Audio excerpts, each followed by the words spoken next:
నమస్కారం ETV news కి స్వాగతం ముందుగా ముఖ్యాంశాలు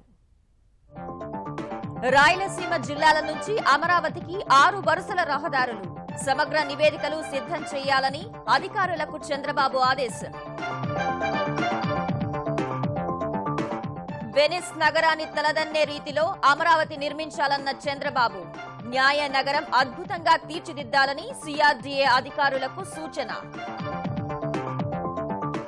తెలంగాణలో అనుమతులు లేని భవనాలు లేఅవుట్ల క్రమబద్దీకరణకు ముఖ్యమంత్రి కేసీఆర్ ఆమోదం నేడు అధికారిక ఉత్తర్వులు జారీ ప్రాణహిత చేవెళ్ల మార్పులకు ఆమోదం తెలిపిన తెరాస సర్కార్ 2 ఏళ్లలో 9,000 కోట్ల పనులు పూర్తి 3.5 లక్షల ఎకరాలకు నీరు 4 నెలల్లో ఏపీలో అందుబాటులోకి రానున్న చౌక ధర అంతర్జాల సేవలు శరవేగంగా సాగుతున్న తొలి విడత ఫైబర్ గ్రిడ్ పనులు బీహార్లో ప్రారంభమైన 3వ విడత ఎన్నికల పోలింగ్ 50 నియోజకవర్గాల బరిలో 808 మంది అభ్యర్థులు సరిహద్దు గస్తీ విధుల్లో మహిళలను నియమించాలని ఐటీబీపీ నిర్ణయం 500 మంది మహిళా కానిస్టేబుళ్లకు ప్రత్యేక శిక్షణ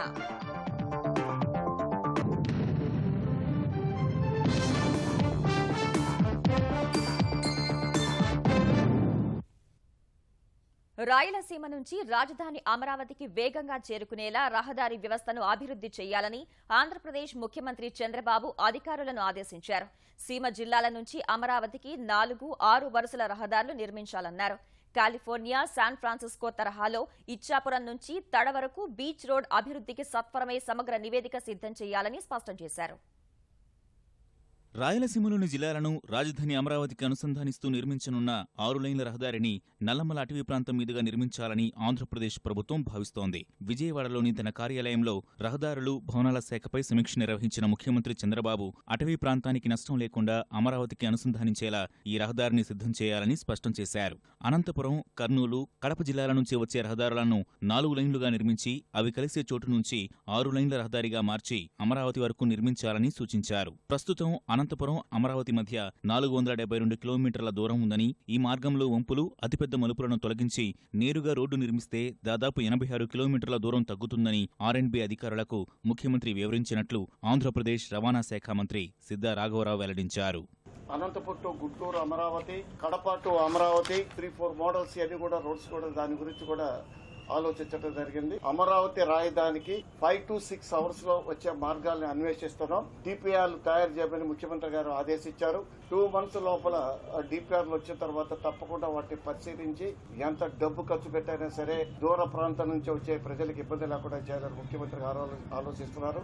ఆర్ఎన్బి రోడ్స్ గానీ పాట్ హోల్స్ అక్కడక్కడ జిల్లాలో ఉన్నాయి. డిసెంబర్ ఎండింగ్ లోపల పూర్తి చేయమని వారు ఆదేశాలు ఇవ్వడం జరిగింది. శ్రీకాకుళం జిల్లాలోని ఇచ్చాపురం, నెల్లూరు జిల్లాలోని తడ మధ్య బీచ్ కారిడార్ను అభివృద్ధి చేయాలన్న ముఖ్యమంత్రి చంద్రబాబు దానికోసం 4 ప్యాకేజీలుగా ప్రణాళికలు రూపొందించాలని నిర్దేశించారు. బీచ్ రోడ్ను దగ్గరలోని జాతీయ రహదారికి అనుసంధానించేలా ఏర్పాట్లు చేయాలని సూచించారు. ఆ మధ్య భాగంలో పారిశ్రామిక కారిడార్ను ఏర్పాటు చేసేందుకు అవకాశం ఉంటుందని అధికారులకు స్పష్టం చేశారు. ఆంధ్రప్రదేశ్ రాజధాని అమరావతిని ప్రపంచ ప్రఖ్యాత పర్యాటక నగరం వెనిస్ కన్నా అందంగా తీర్చిదిద్దాలని ముఖ్యమంత్రి చంద్రబాబు నాయుడు అధికారులను ఆదేశించారు. పచ్చదనం, జల వనరులతో ఆకర్షణీయంగా తీర్చిదిద్దాలని సూచించారు.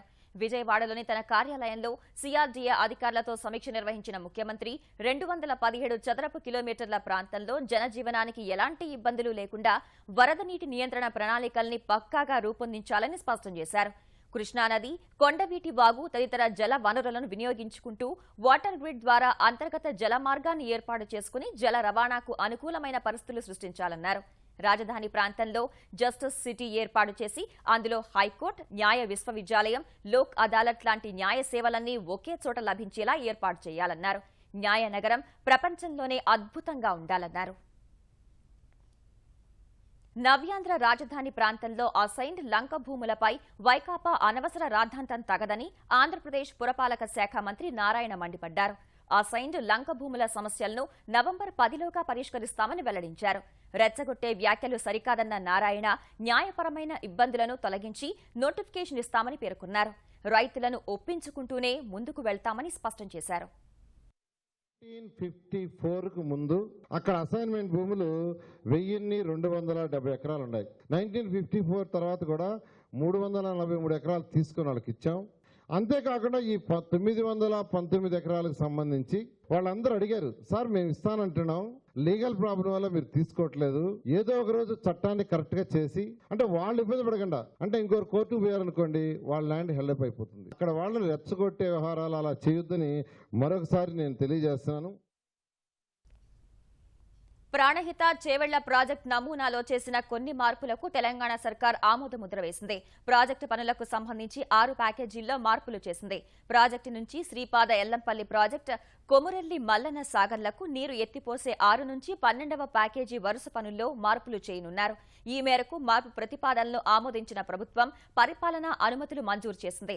ఈ మార్పులకు అనుగుణంగా 2 ఏళ్లలో 9,000 కోట్ల రూపాయల పనులు పూర్తి చేయాలని తెలంగాణ ప్రభుత్వం సూచించింది. తద్వారా 3.5 లక్షల ఎకరాల ఆయకట్టుకు నీరు అందించనుంది. తెలంగాణలోని నగరాలు, పట్టణాల్లో భవన నిర్మాణాలు, అక్రమ లేఅవుట్ల క్రమబద్దీకరణకు ముఖ్యమంత్రి కేసీఆర్ ఆమోదం తెలిపినట్టు తెలిసింది. దీనికి సంబంధించిన అధికారిక ఉత్తర్వులు నేడు వెలువడనున్నాయి. తాజా బీపీఎస్, ఎల్ఆర్ఎస్లకు 2015 సెప్టెంబర్ 30ని కట్ ఆఫ్ తేదీగా అమలు చేయాలని నిర్ణయించినట్లు సమాచారం. ఆ తేదీలోగా నిర్మాణాలు పూర్తయిన భవనాలు, లేఅవుట్లలో తొలి రిజిస్ట్రేషన్ జరిగిన ఫ్లాట్లను తెలంగాణ ప్రభుత్వం అనుమతించనుంది. ఈ నిర్ణయం వల్ల క్రమబద్దీకరణ రుసుము కింద రాష్ట్ర ఖజానాకు దాదాపు 2,000 కోట్ల నుంచి 3,000 కోట్ల వరకు ఆదాయం వచ్చే అవకాశముందని భావిస్తున్నారు. ఆన్లైన్లో దరఖాస్తులు స్వీకరించి 2 నెలల్లో ప్రక్రియ పూర్తి చేయాలని తెలంగాణ ప్రభుత్వం లక్ష్యంగా నిర్ణయించింది. భవన క్రమబద్దీకరణ పథకాన్ని అమలు చేయాలంటూ కాలనీ సంఘాల ప్రతినిధులు, ప్రజలు కొంతకాలంగా తెలంగాణ ప్రభుత్వానికి విజ్ఞప్తి చేస్తున్నారు. కొందరు రియల్టర్లు అనుమతి లేకుండా నిర్మించిన అపార్ట్మెంట్లలో ఫ్లాట్లను కొనుగోలు చేసి ప్రజలు మోసపోయారు.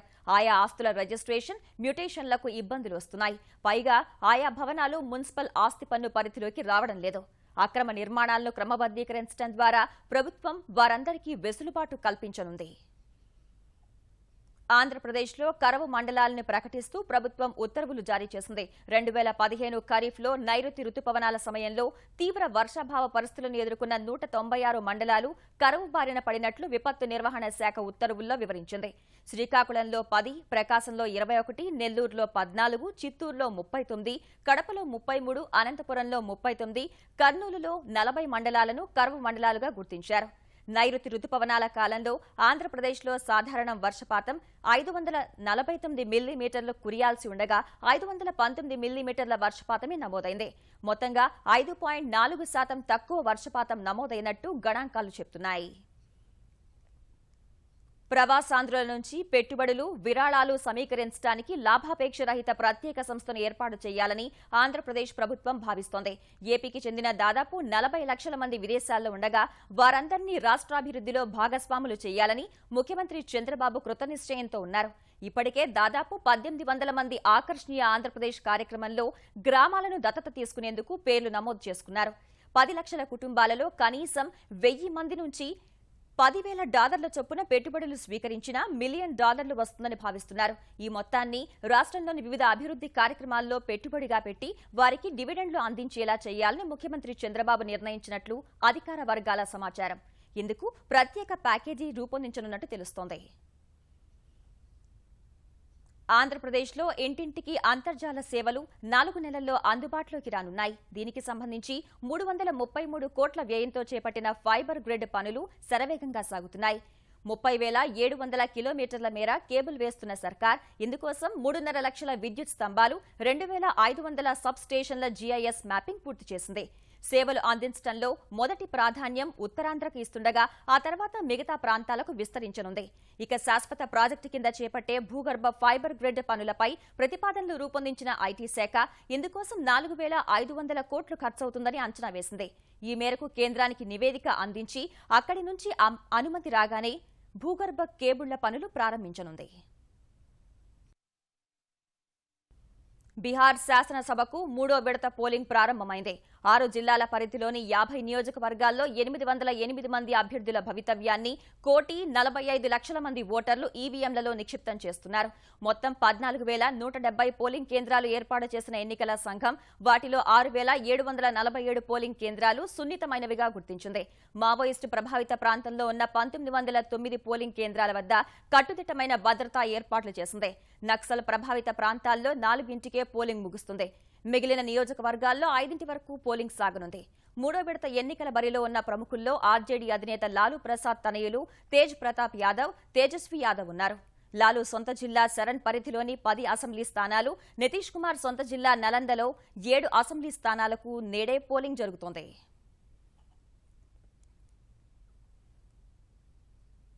వరంగల్ ఉప ఎన్నికలను ప్రతిష్టాత్మకంగా తీసుకున్న తెరాస అందుకు తగ్గట్లుగానే భారీ కసరత్తు చేస్తోంది. ఈ నెల 29న వరంగల్ జిల్లా నేతలు నియోజకవర్గాల వారీగా బాధ్యతలు అప్పగించిన మంత్రులతో సమావేశాన్ని ఏర్పాటు చేసిన సీఎం కేసీఆర్ అక్కడే వరంగల్ అభ్యర్థిని ప్రకటించనున్నారు.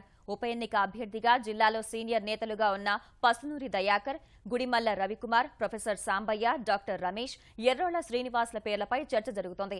వీరిలో ఒకరికి టికెట్ ఖాయమని పార్టీ వర్గాలు చెబుతున్నాయి. వరంగల్ ఉప ఎన్నికల్లో భారీ మెజార్టీ వస్తుందని అంచనా వేస్తున్న తెరాస దీనికి అవసరమైన కసరత్తు చేస్తోంది. మంత్రులు, ఎంపీ, ఎమ్మెల్యే, ఎమ్మెల్సీలకు ప్రచార బాధ్యతలు ఇవ్వడంతో పాటు ప్రత్యర్థి పార్టీల నుంచి పెద్ద ఎత్తున వరుసల చేలి వ్యూహాన్ని రచిస్తోంది. ఇందులో భాగంగానే వరంగల్కు చెందిన తెదేపా నాయకురాలు ఎంపీ గుండు సుధారాణిని పార్టీలోకి ఆహ్వానించారు. ఈ నెల 29న ఆమెతో పాటు తెదేపా, కాంగ్రెస్, వైకాపాలకు చెందిన మరికొందరు నేతలు తెరాసలో చేరతారని పార్టీ వర్గాలు చెబుతున్నాయి.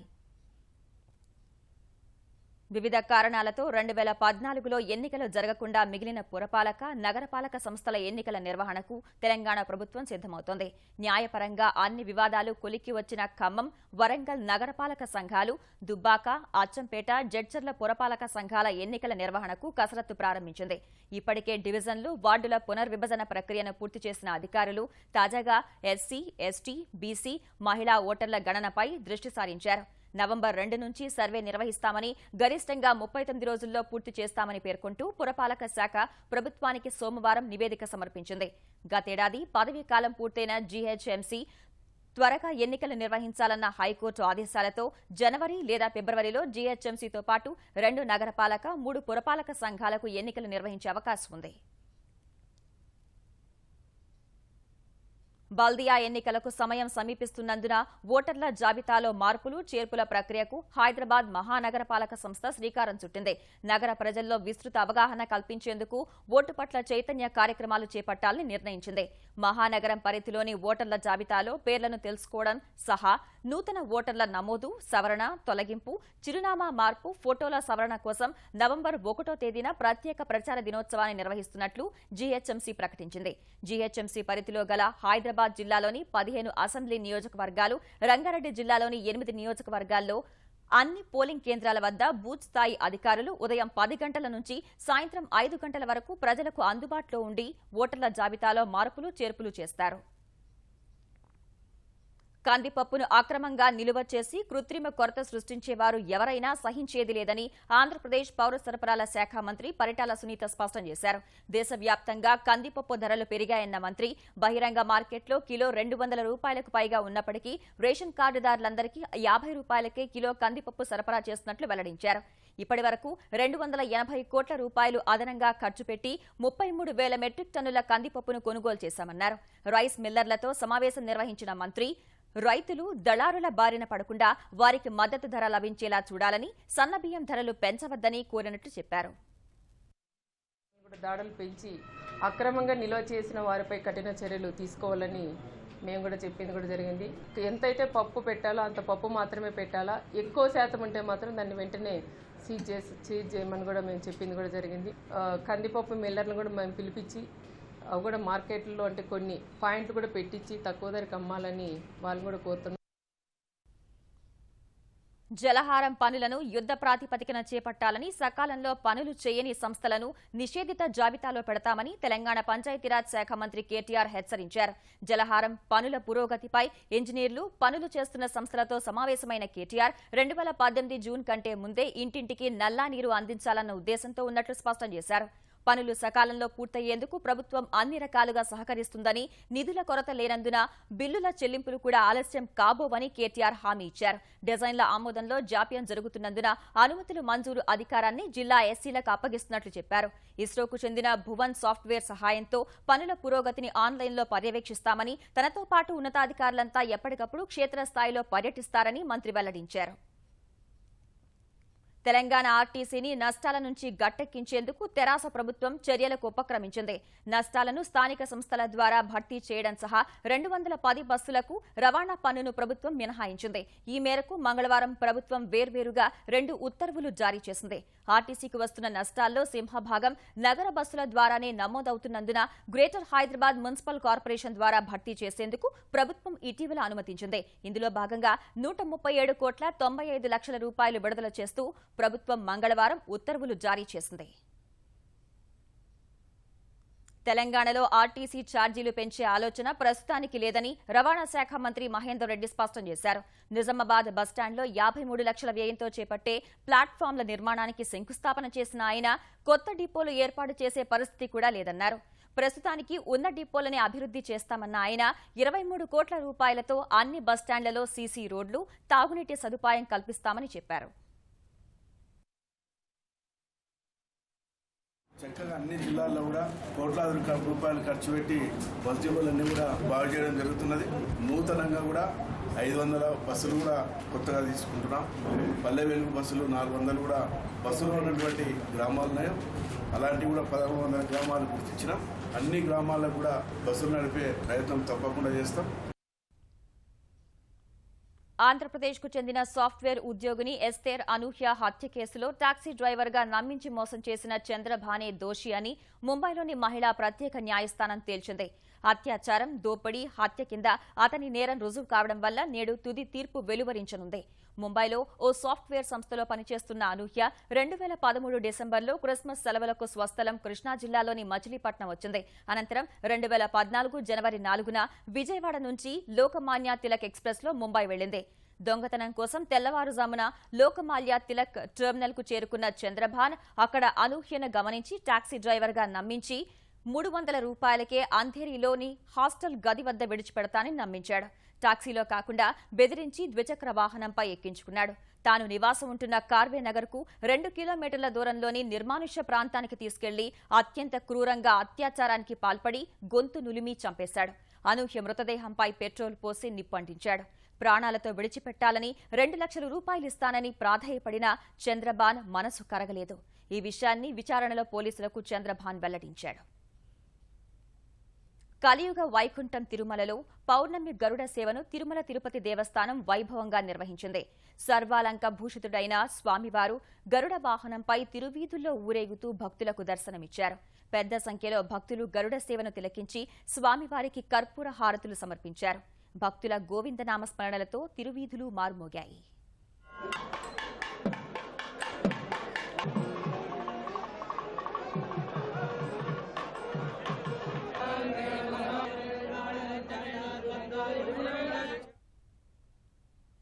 వరుస విదేశీ పర్యటనలతో సరికొత్త దౌత్య నీతిని అవలంబిస్తున్న ప్రధాని నరేంద్ర మోదీ వచ్చే 45 రోజుల్లో మరో 7 దేశాల్లో సుడిగాలి పర్యటనలు చేపట్టనున్నారు. నవంబర్ 12న బ్రిటన్ వెళ్లనున్న మోదీ అక్కడి నుంచి 14న టర్కీ చేరుకుంటారు. టర్కీలో 2 రోజులు గడపనున్న ప్రధాని స్వదేశానికి తిరిగొచ్చి 5 రోజులు భారత్లో ఉంటారు. తిరిగి నవంబర్ 21న మలేషియా వెళ్లనున్న ప్రధాని 2 రోజులు అక్కడ పర్యటించిన తర్వాత 23న సింగపూర్ చేరుకుంటారు. సింగపూర్లో 2 రోజుల పర్యటన తర్వాత ఢిల్లీకి తిరిగి రానున్న మోదీ 5-6 రోజులు స్వదేశంలో ఉంటారు. నవంబర్ 30 నుంచి 2 రోజుల పర్యటన కోసం ఫ్రాన్స్ వెళ్తారు. 2015 ముగిసేలోగా ప్రధాని సౌదీ అరేబియా, రష్యాలో పర్యటించాల్సి ఉండగా అందుకింకా తేదీలు ఖరారు కాలేదు. 2014 మే 26న ప్రధానిగా బాధ్యతలు స్వీకరించాక నరేంద్ర మోదీ ఇప్పటి వరకు 29 విదేశీ పర్యటనలు చేశారు. ఇందులో 25 దేశాలకు ఒకసారి వెళ్లి వచ్చిన ప్రధాని నేపాల్, అమెరికాలకు మాత్రం 2 సార్లు వెళ్లారు. విదేశాల్లో మూలుగుతున్న నల్లధనం వెనక్కి తీసుకొచ్చే చర్యల కోసం సుప్రీంకోర్టు ఏర్పాటు చేసిన ప్రత్యేక దర్యాప్తు బృందం ఇటీవల తన 4వ నివేదికను సమర్పించింది. సుప్రీంకోర్టు ప్రధాన న్యాయమూర్తి justice HL Dattu, justice Arun మిశ్రాతో కూడిన ధర్మాసనం నిర్వహించిన విచారణలో సిట్ తరపున సీనియర్ న్యాయవాది దుష్యంత్ దేవ్ ఈ నివేదికను సీల్డ్ కవర్లో సమర్పించినట్టు వివరించారు. దీనికి సంబంధించిన పూర్తి వాదనలు జనవరిలో జరగనున్నాయి. గత నెల 3న ఈ అంశంపై విచారణ చేపట్టిన సుప్రీంకోర్టు నల్లధనంపై తాజా నివేదిక సమర్పించాలని సిట్ను ఆదేశించింది. ఇప్పటి వరకు సిట్ సూచించిన సిఫార్సులపై తీసుకున్న చర్యలేంటో తెలపాలని కేంద్రాన్ని ఆదేశించింది. భారత్ చైనా అంతర్జాతీయ సరిహద్దు వద్ద గస్తీ విధుల్లో తొలిసారిగా మహిళలను నియమించాలని భారత్ టిబెట్ సరిహద్దు పోలీస్ విభాగం నిర్ణయించింది. సముద్ర మట్టానికి అత్యంత ఎత్తైన ప్రదేశాల్లో వీరు విధులు నిర్వహించాల్సి ఉంటుంది. దీనికోసం 500 మంది మహిళా కానిస్టేబుళ్లను ఎంపిక చేసి వారికి ప్రత్యేక శిక్షణ ఇస్తారు. వచ్చే ఏడాది ప్రారంభంలోనే వీరిని విధుల్లోకి తీసుకుంటారు. సరిహద్దుల్లో నేరుగా పోరాట విధుల్లో మహిళల్ని నియమించడం ఇదే ప్రథమమని ITBP director general Krish Chaudhary చెప్పారు. పురుషులతో సమానంగా పనిచేస్తారనే ఉద్దేశంతోనే ఈ నిర్ణయం తీసుకున్నట్టు వెల్లడించారు. 60,000 మందితో పటిష్టమైన మహిళా దళాన్ని రూపొందిస్తామని, వీరిని యూపీఎస్సీ ద్వారా నియమిస్తామని తెలిపారు.